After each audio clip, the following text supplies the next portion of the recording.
4-man mosh pit followed by Entomb. Oh no!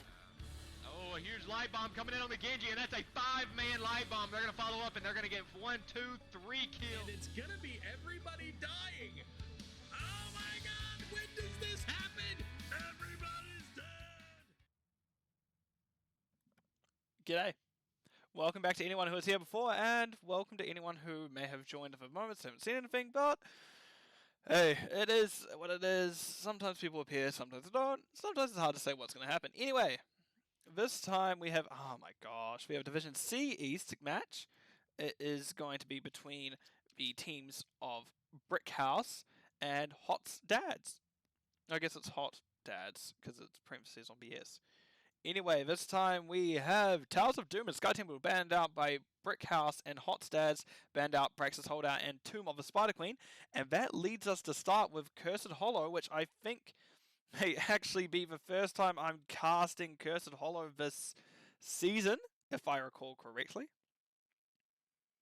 So it'll be interesting to see kind of where this goes, as I really haven't had a chance to cast this all that much. But we're in the game, so let's jump on over. As we have a interesting start, we have Lil Tater the Cho'Gall, which is Little Skull and Tater, because I'm not going to remember this at all. Meanwhile, we see Zesty is on the Stukov, Dizzy Wingman is on the Felstad, and Baron is on the Dahaka. Meanwhile, on the right-hand side, we have Wiggity on the Hogger. Wiggity, sorry to pronounce correctly, because I'm going to need to over-enunciate that name. W-Star on the Li Ming. I just remembered Rat Bass Toad exists. Oh, I love that name. Rat Bass Toad is on the ETC, and User Era is on the Anduin. So it should be interesting to see where this goes. Kind of start. Cho'Gall isn't known for their kind of macro capabilities. However, hey, it is a map where you need to fight, and you actually do have 2 globals, so by no means will it be a by no means will be a one-sided affair. These 2 globals may actually be able to cover the presence that Lil Tater may lack on occasion. Sorry, Lit Tater. Lil Tater sounds far funnier to me, though, so I kind of want to continue that, but Lit Tater is going to be the correct way to say it, so I will say it that way. A little bit of miscommunication there by User Error and Rat Bass Toad, as the knockback on Lil Tater, I'm saying it still, Lit Tater is going to kind of push him back into that, out of the range of E, but it's not the end of the world, as it is actually a hard one takedown, and you don't necessarily have the percent damage with you, as Vala has stuck mid and is Creative Hunter build. Maybe Vala would have been better to come down. It's a bit hard to say, but we do see Vala is getting stacks instead, while Li Ming is looking at doing camps. Dahaka is actually looking to go in on Wiggity. Wiggity has called that they are needing help. And actually, Dizzy Wingman is now there as well. And that's going to be an excellent bruiser steal. Wiggity actually steps in time to actually see what they can do. We do see damage coming out. They're not going to hold on much longer. And actually, that will be a trade for trade as Dahaka goes down. Well, Hogger goes down, and Dizzy Wingman is now being chased down by King. King is doing their best. They get a Q off. They're not going to able to quite find it. But no, the tower snipes the kill, and that will be the Nexus forces finishing off the kill onto the Felstad. Unfortunate for your Felstad, and that was just a bit too much of a gambit for the side of Hot Dads. However, all throughout that time, Pat Pass Toad has been left alone to try deal with Little Ada. I never said Little Tater again. Then I overcorrected, said Lil Ater. Not quite what the name is. Lit Ater, once again. We do see now they are actually going into that classic charge fist build as opposed to auto attack build, so that's a fun one. We do see Bruiser got a little bit of push there. We do see Falstad's taking that. Siege Camp, Val is taking this bottom one. And Falstad's one will actually have the advantage just because of where the objective is sitting. That means they will be able to... That essentially means they need to clear the siege camp or get this fight pretty effectively. They being Hot Dads need a very efficient fight here. They need to make sure they aren't going to give too much top, because this siege camp will do a lot in the meantime. We can see Hogger may even roam back up, but if Hogger heads up, then it's a 4v5. It can be very quickly be a 5v4 bottom with those two globals. Be a nice slide onto Zesty. Zesty in a little bit of awkward spot as they are actually the auto attack build, that ranged auto attack build. So not something you see often, but objective was taken, as I said. It needs to be quick, and now Hoggett does need to end up top immediately. Otherwise, yeah, it's not going to be a great timing from him. And we see Lit Ater going in. Does use a punch to actually get out. Does get a little bit of damage onto King. But will not be anything kind of major happening in this immediate moment. Right, we are pushing in. Red-Bass Toad's actually very good at those slides. We're getting a lot of extra damage on Lit Ater. Oh, and that's actually Vala going down. That's a stack of Gambit gone. Just suddenly out of nowhere. Nice splash damage by W Star, getting a good old W to blow up directly on Lit Ater's face. But I wouldn't be surprised if we just see the side of Brickhouse push here. Because between Cho'Gall and Zesty, they can do a lot. Mostly like see a little bit more micro between Zesty, changing between, yep, the slap and the range. As we can see now, this is going down. They've gone, actually, this is not curse. We can just give this, and we can just give this objective and actually just rip this building apart. And they are doing just that. As that building will go over to the side of Brickhouse. An objective is just being taken by Hot Stads. Hot Stads maybe don't quite know how to deal with kind of this general macro that the side of Brickhouse is running. It's definitely a not standard comp, so it's a bit like, how do we handle this exactly? You know what would have countered this? TLV. Oh, hammer on by ETC, interesting. Not a talent you see very often, but it's definitely appreciated for being such as clear. It's very interesting, it's very unique build, let's say, that they're going. Nice by Wiggity, just getting a carpet of W's out there. I do wonder if it's appropriate in this comp, just because you do have one less body when you are team fighting. But we do now have this building quickly going down. And thing to note is we do have Cho'Gall and Zesty now collapsing up here, as it is now a nice punch onto King, and that is going to be a lot of damage. We do see W Star getting relatively low. King also, W Star may die of a burn of Cho'Gall, I was about to say, just because that was a bit too much damage, and the healer is only just getting back up now. And that is Vala going down once again. That Lit Ater just doing their best. I really want to keep calling him Lil Tater. I have to actually physically stop myself from saying it, because all my body goes Lil Tater. Which, not ideal, but it is what it is. Right, and now we have the next objective coming up, and I actually imagine... Sorry, let me just have a look at something.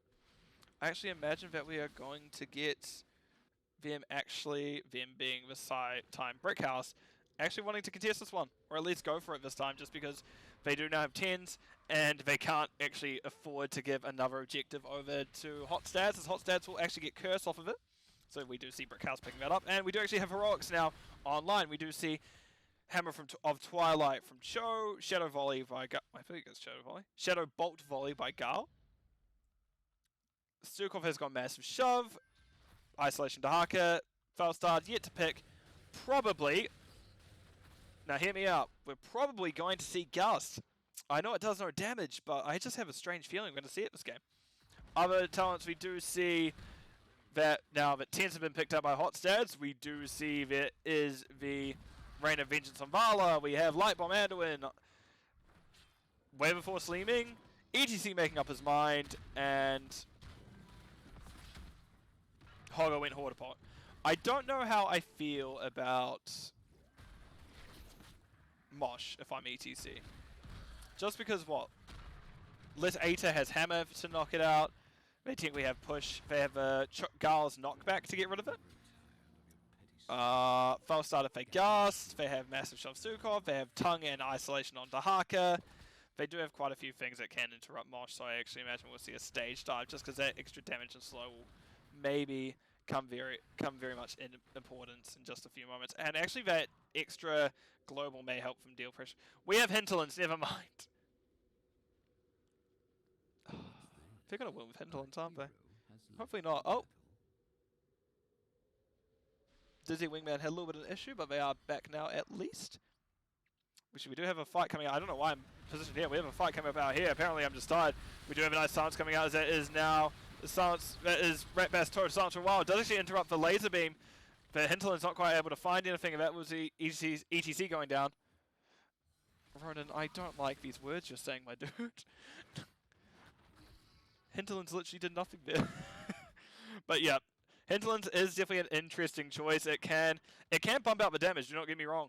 But on a map with things such as bosses and you're already kind of lower on the CC chain, it may be interesting to see things such as Gust come out. Especially because of the combo potential with Cho'Gao punching through as well as their Shadow Bolt volley. But now we do just see Cho'Gao is deciding pushing once again is the correct and optimal choice. King W-Star and Wiggity gonna decide whale on. I keep wanting to say Lil Tater. I really do. I know it's Lit Ater. I can see the name. But in my head I read Lil Tater and I can't get over it. Anyway, 13s are picked up by the side of Brickhouse. Hotstads also just a little bit behind, but getting near there. But this is third objective for both teams. Baron and Dizzy Wingman already set up. We do see the clump that is Hotstads just slowly heading down. I hope you're doing well, Raka. We have a very interesting one here where we have a Cho'Gao on this map as well as a Hinterlands Felstart. I know, wild concept of Hinterlands being picked, but here we are coming into this next objective. And we do see that extra range W coming out from Zesty. Nice slide onto Lil Tater. I've given up.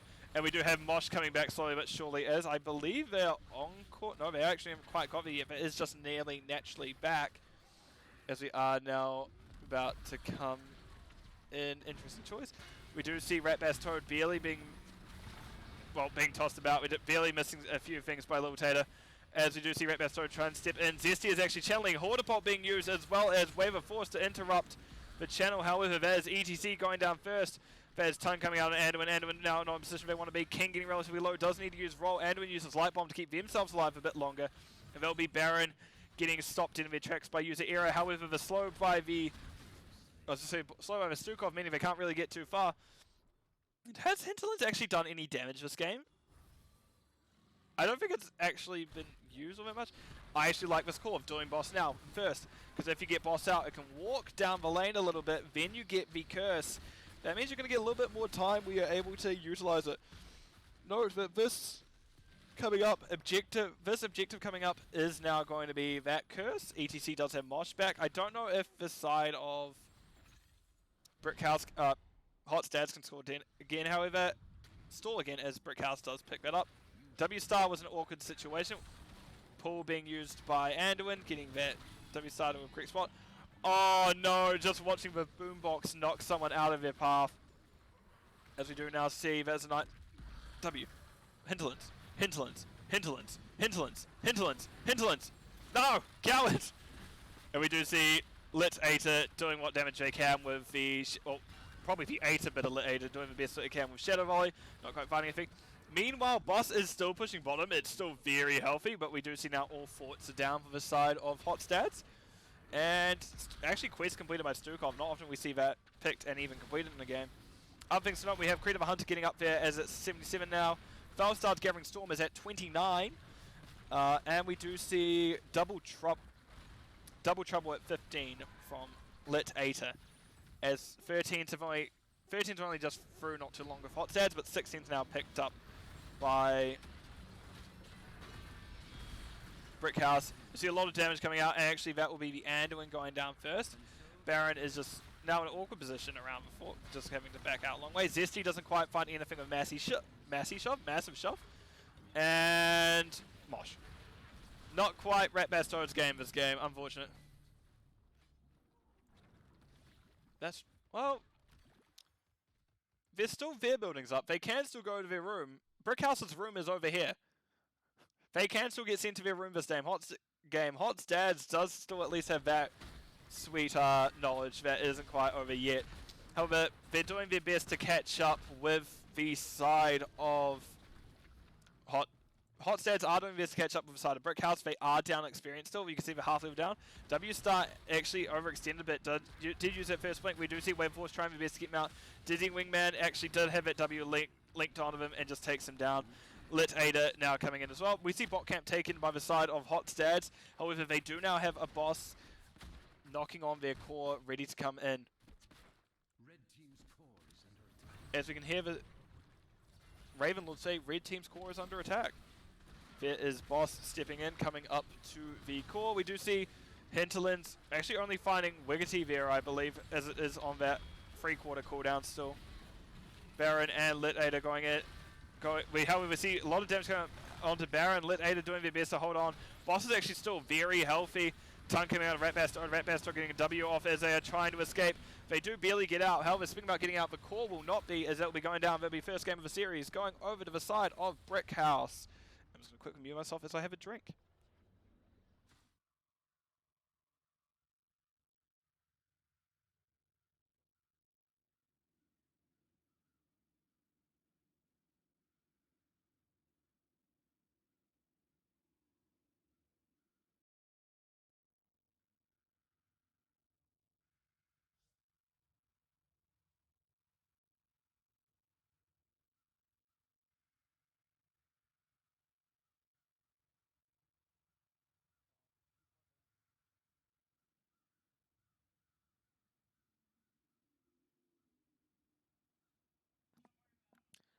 So, here are talents that the teams picked. Anything that stands out, sorry about that, just a little bit longer of drinking for. I was actually very thirsty, and I'll have a little bit more just once I change over to map screen, get the next map set up.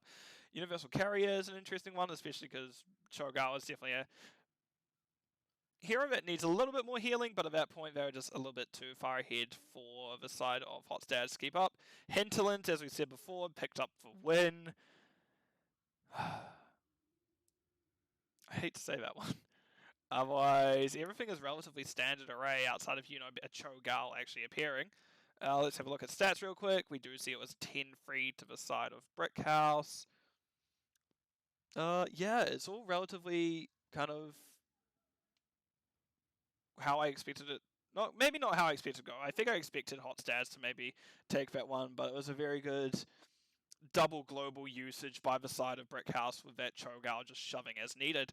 So with that known, I'm going to throw it over to the map view screen. I'm going to get the next one set up. It may take a little bit longer just because I can see it took a little bit longer to download. I just need to move to the correct folder and such. But I'll be back with you guys in a few moments.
sorry about that delay. I was having a few technical issues there. Not quite ideal, but sometimes they happen and there's not too much you can do about it. But right, as we can see, Brickhouse took the first map with their unique Cho'Gall comp, which I honestly never expected to see on Cursed Hollow, if anywhere in NGS. But this time we actually have a... I nearly called it Infernal Shrines. I'm too used to seeing a Diablo map and saying Infernal Shrines because that's what it always seems to be. No, we actually have Battlefield of Eternity coming up this one. So we'll see if Brickhouse brings up something else unique or whether Hot Stads will take it out this time and bring us up to a map freeze. So without further ado, let's get into the game and start out with Hot Stads comp. So, Hot Stads, we have User Era is on the Tyrande, Wiggity is on the Tennis, something else I didn't expect to see too often. King is on the Jaina, I immediately forgot what it's called. Ratbass Toad is on the May, so we have a lot of ice on this side, as well as W Star is on the Sylvanas. And meanwhile, on the left-hand side, we have Baron on the Limboing Imperius.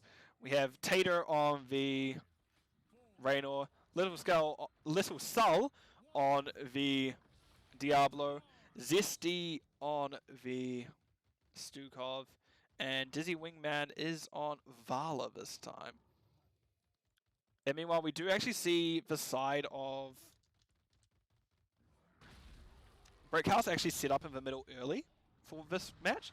That's because maybe they were a bit scared about Hot Stads. We're just going to try run it down top with Sylvanas, usually getting early trait value, but no.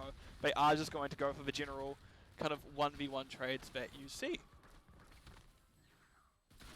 Right, Wave is getting cleared, Little Soul's trying to step up. We do see Wave clear advantage is over to the side of Brickhouse. No, not Brickhouse, over to the side of Hot Stads, as Jaina and Sylvanas are pretty good at clearing waves. Meanwhile, Dizzy Wingman can be if W gets stacked, but I imagine if I open this up, we're going to see Q. Yep, we do see Q build from Vala with that Hungry Arrow at 1. As well as another important thing to note here, despite them not being stacking quests, we do see Exterminator Raynor and amateur opponent Tennis. The reason why I'm mentioning both of these is they are very important talents for, well, stacking. Well, they're very important talents for race. Both of these heroes are known as, well, this is kind of the map they can play just due to the extra race they provide. Interesting that we're getting all these camps done this early. Because we can see now that, yeah, Brickhouse is doing their siege camp, but getting this Bruiser camp done this early is a bit strange. Yeah, Imperius does struggle a lot with camps, but this means that the side of Brickhouse can just kind of react to it before Immortals show up. You typically want to use them during Immortals, so maybe Hot Stats. Oh, Raynor. That's not where you want to be, bud. Raynor is now in danger. They caught out for rotation. That's Raynor going down as they're now stealing the Bruiser camp of Brickhouse. I actually like this aggressiveness we're seeing from... this aggression we're seeing from Brickhouse. As we do see Little Soul and is actually the first one to go down. Baron's trying their best to get onto User Era. User Era running away as much as they can. Unfortunately, they're not getting the resets from the Qs that they need for the hero to work, but it may be the build I like running, because this usually indicates that we may see trait build Tyrande, and I love trait build. Oh, I love trait build Tyrande. I'm supporting this Tyrande. I don't know how it's going to go, because I think that in the race, Brickhouse definitely has the advantage. But in a quick team fight, it may actually just go to the side of Hot Stads. This will be an interesting one to note, because we definitely have two very similar but honestly different enough game ideologies here of team fight versus objective, where we have Brickhouse's objective and the side of Hot Stads is a bit more team fight. See Little Soul taking a lot of damage already. We can see race has been started by the side of Hot Stads. However, eventually they're going to have to deal with a Monster Hunter Vala, as well as we still have that Exterminator Raynor, and we do see now they're pushing in. King is in an awkward position. Nice start onto Little Soul. Little Soul actually meaning that they're not going to be able to get King before King is able to get out, and King is actually able to escape. Meanwhile, Ratbass Toad is in an awkward spot, and there'll be Ratbass Toad going down. That May is so important for kind of being able to push on objective.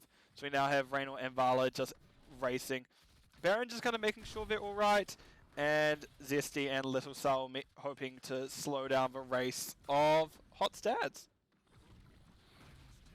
And that will be the halftime show going over to the side of Brickhouse. As I said, the race will be very good for Brickhouse, and honestly, I think, at least past it with sevens, Hot Stads will need to aggress into Brickhouse, because we can see how fast both these teams are absolutely slowing it down. Nice blind, meaning that they get a little bit of extra damage going out. Yeah, nice blind slowing down the race of Brickhouse, because that was actually, well, I think it was, the shield said it was 486 damage difference by the end, 486 left on the Immortal, and that means, well, we're going to have a very squishy Immortal coming up here, as it has already lost its shield. It barely landed and its shield is gone. Level 7's come through. Monster Hunter? I'm pointing at my screen like Monster Hunter. There it is. Expected this one. And this Immortal was actually managed to find a tower. We do see the next one's getting relatively low. Raynor is just giving it some pepper, slowly peppering it down. And yeah, that is one tower, half a gate, most of the other tower. So all in all, turret, whatever you want to call it. So not the best Immortal you could have gotten if you're the side of Brickhouse, but still pretty good in terms of how much pressure you did get off of how squishy it was. King stepping up a little bit past Rat Bass Toad. Rat Bass Toad is going, buddy, do you want to be to the, right of me, outside of the Diablo's range? And Rat Bass Toad like, maybe not. Right, Rat Bass Toad has been found. We do see a stun coming out. We see Avalanche coming out. Doesn't actually quite find Little Soul. Little Soul does dodge it. Meanwhile, let's have a look at talents again. Again, the only thing stacking is, well, actually, no, we have now Behemoth Armor as well on the Raynor, so we're going to have a lot. Nice stun by Little Soul, going straight for user error. User error to investigate out. However, no, Vala and Raynor will going to get those shots off, take them down, and now we see Imperius once again has to deal with the camp. Which, if you're Imperius, it's like, oh, God, I don't want to do this. However, Imperius does actually have their clear up now. They do have the Holy Fervor, very important for clear if you're Imperius, because Imperius isn't exactly known for being the best at getting rid of waves and camps. We can actually see he's backing out because he couldn't quite handle the aggression Sylvanas was handling. However, Sylvanas just didn't know he was also backing, because maybe she could have stayed a little bit longer, used Black Arrows, got a little bit of pressure with unstable poison, but nope. Sylvanas just backs out, makes a safe play, and that may... It's hard to say that may prove costly, just because it is something that it's an unknown. You don't know if Imperius is backing, or you don't know if he's tapped and just went to regen a bit, ready to spear you on the other side of the wall. And we do see user error getting stunned. We do see race picking up on both sides. Just having a quick look at talents, we do see relatively even in terms of damage so far, slightly in favor in terms of better siege. Most siege is done by Imperius, and we actually have a lot of teamfight damage that has been coming out from the side of Hot Stads, so kind of expected so far. Healing also looks pretty close as well. I'm going to move back over to here because we do actually see we're having a fight break out as we see Rat Bass Toad in an awkward spot in the middle of everything. Unstop being used, silence directly under them. Not quite going down, 60-40 health, but no, the Fire Stomp actually finds him. And it is important to note that Zesty is that silence build this time, and that silence damage just was a bit too much, as it just put him barely in range of the Fire Stomp taking him out. Right, let's have a quick look at Dalmans, because we do have Zesty being swapped into actually a nasty place, but Zesty is going to push him back. That is actually Lightning Breath coming out from Diablo. Little Soul doing the best. Zesty takes down one, however, Tyrande managed to find Diablo before she went down. Other things to note is, as I was saying, Random Vengeance from Vala. We do see Baron went Rafa Van Gera. Speaking about Baron, they went into a bit of a rough spot, as now they're in an awkward spot, but will be fine. Hyperion, Raynor, and Massive Shove Stukov. Otherwise, we on the other hand side, who have just other side of Hot Stads, we do now see Starfall picked up by Tyrande. The massive AoE blind, that big old suppression pulse by the Tannis. Ring of Frost by Jaina. Not something you see often in NGS, but hey, it is something that can definitely get a lot of damage up pretty quickly, especially with Avalanche as a setup from the Mei. And last but certainly not least, we have Mind Control by W Star on that Sylvanas. And here we actually have a full 5-man of Brickhouse pushing into Hot Stads. And it's important to note that this Immortal's gone top once again. We do see that is a fort going down. Starfall being dropped pretty late into everything. Meanwhile, Itanis is backing out now. Actually going to be good timing, as we can see Imperius maybe 2-3 seconds out of figuring out what was happening there. Good reset by Itanis there. Perfect timing. Any later, they may have been toast. It's a bit hard to say, really. But we do have camps being pushed in. We do have Savannah shooting Black Arrow. And actually, Ratbass Toad also went Slush Ball at 4, which means that they have a lot of ways to deactivate forts and such. And we can see now that they are absolutely utilizing those and taking out that keep, that fort. Baron, maybe a little bit of a... I don't know about this anymore, guys. Oh, Swap barely falling short by Wiggity, and now we can see that this is... Once again, that Slush Ball, meaning that they're going to absolutely just hard push. Yeah, sure, you're taking our fort, but we're going to try to take a keep. We can see all 4 members that were pushing now backing out.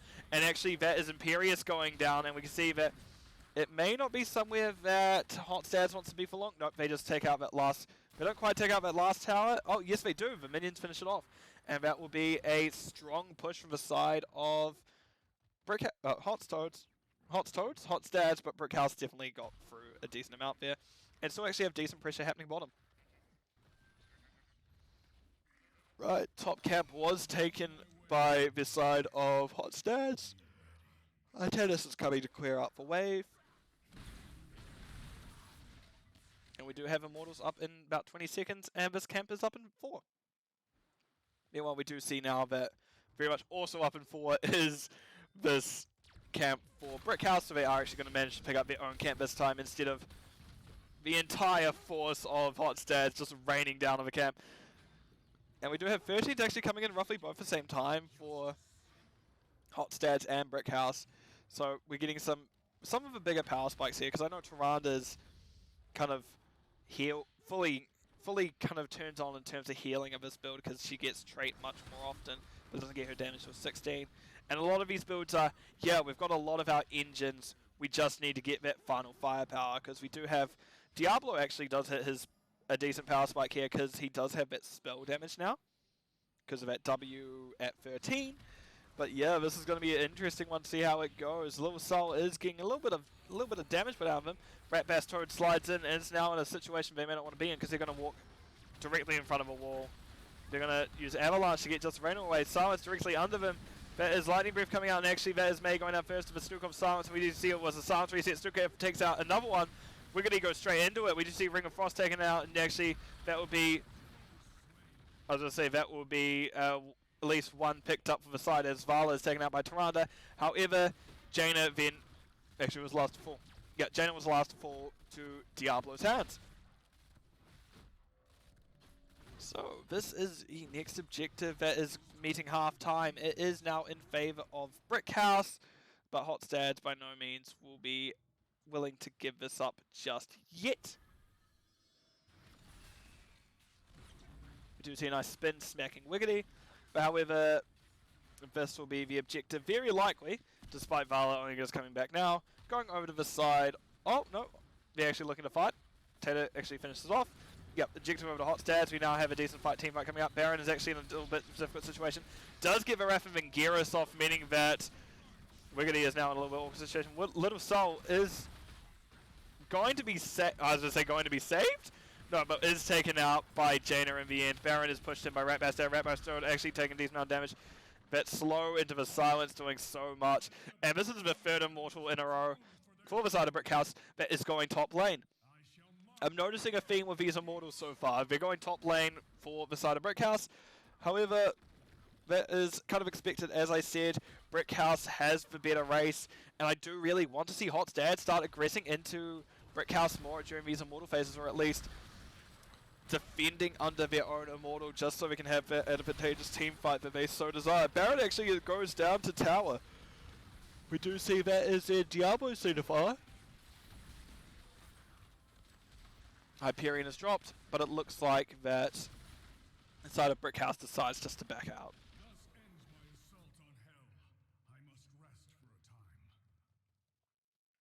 Yeah, so in terms of map, everything is starting to get quite open if you're the side of Brickhouse, you don't really have too many things stopping you from doing too much.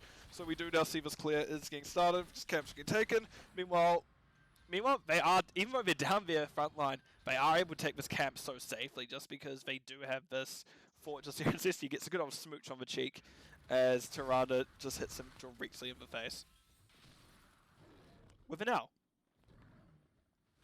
That is. Right, so we do see now 16s have been picked up by both sides. This is where stuff will get interesting. Let's just open it up so people can see what is happening. Really, we have Empower. I think we'd have, you'd think we'd have Darness and Archery with the build, but apparently not. Otherwise, we're going a very heavy race by Tennis. Similarly for Raynor also getting up in that race. Full W build by Diablo. I actually don't see Debilitating Flame picked up that often. You can usually see either the Q talent or the E talent. And we do see now that is Diablo getting that fully powered up Lightning Breath out. There's an excellent Ring of Frost by Jaina. W-Star actually manages to find Diablo. Diablo getting relatively low. Isn't going to actually go down. Really didn't quite find that swap. W-Star, however, is too low to go back in. Even King is reconsidering engaging on it. Right, Immortals are up in just a few moments. Camps once again being taken as I readjust my seating position, so I'm just going to do a horrible job at kind of keeping track of what's happening.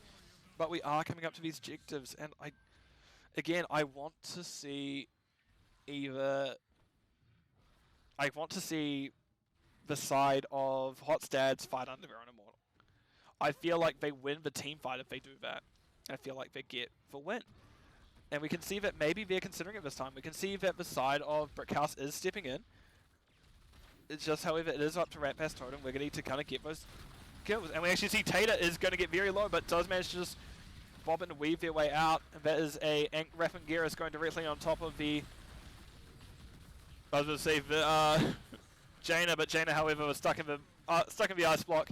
Starts directly under the Vel, will go down immediately. We do see swap going under Baron. Baron goes directly under the fort gate. Baron actually getting relatively low, but not able to go down. Actually, that will be the Artanis going down, and that will be Evo Hot Stads did as I wanted them to, which cast a curse, I suppose, even though this game's already played, so kind of hard to say cast a curse if something has already happened. It just didn't quite work out as the engage tools by Brickhouse has just been very good this match. Little Cell has kind of been on point with their charges. Right, so this is a full health, full shield Immortal. We'll be pushing in bottom. Oh my god, it's not top for once. What a miracle. It'll be pushing in bottom this time as Al doesn't quite find its mark. Managing to part the sea. Nearly hits Dizzy Wingman, but no, this will be... Actually, top 4 keep was found by the camp. This means actually, wow, yeah, sure, we have a full health, full shield Immortal. We now have a win condition open for Hot Stads. I believe in Hot Stads. Let's go another map free. I believe. As we do see now, Ilarian is pushing in, ready to hit that keep. Yep, there we go. We're seeing it actually getting melted relatively quickly despite it being a full health Immortal. It's already almost at half shield. We can see the blind came out just to slow down the pressure that Brickhouse is putting in. Dizzy Wingman gets swapped, however, gets stuck in the well. We do hear Rafa Magiris being used. Vala goes down, however, we see Sylvanas is found in the other end of things. Then Artanis goes down. May shoved in the wall.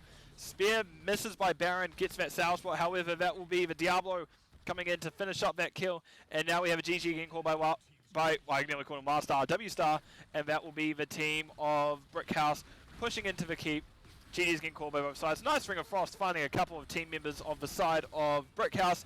However, this will be a little bit too late, as that will be keep this going down. W-Star says Stu MVP. King getting a little bit harassed by Diablo in the end, but that will be the game and the series going on the side of Brickhouse. GG called by both sides. Good stuff. Right, let's go on over to the game summary screen, as these stats will eventually disappear. But everyone's like the game would eventually disappear, I should say. Things to note. Very even damage numbers across the board, actually, now that I'm looking at it. Everyone was definitely averaging around 30k, maybe higher 30k. Sylvanas being the standout there with 43, but she was definitely doing a little bit more damage, while the side of Brickhouse were focused a bit more on race. Stukov did so much there to keep his team alive, and actually you can see that the damage he's putting up with those silencers ended up stacking up and pushed the team. It pushed it kind of in the favor of Brickhouse. However, this map felt much closer than the previous one. Let's have a look at talents. Anything that stands out? Yes, Behemoth Armor, W816 for Diablo, and just I don't know how Artanis works. I can't really comment on it in saying that.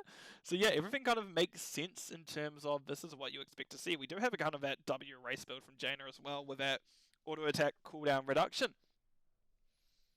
So, and 20's only just come through, so we don't know what they're going to pick there. Of course, I do this in the wrong order. Let's just do this. And now I go over to map view screen and I can get rid of that. Dang, bang, bang. Yep, so as we can see, it was indeed a 2-0 by the side of Brickhouse, which not most ideal situations if you are hot stats, but sometimes it does just happen that way. There's not too much you can do about it, but hot stats do have again, I think I said this last time, have some very good moments. They do have their maps where they do better. This is one of them where just Brickhouse did unfortunately find those better kills just in that earlier game, but it's not the end of the world. It's actually, I think hot stats can squeeze out getting into the playoffs, and they may actually be able to do something pretty good once they get there. Right, let's have a look at, let's have a look at doing another cast, maybe another Division C cast? Ooh, we can do can't counterpick stupid versus fountain snipers. Yeah, let's do that one. What I'm going to do is I'm going to go to break.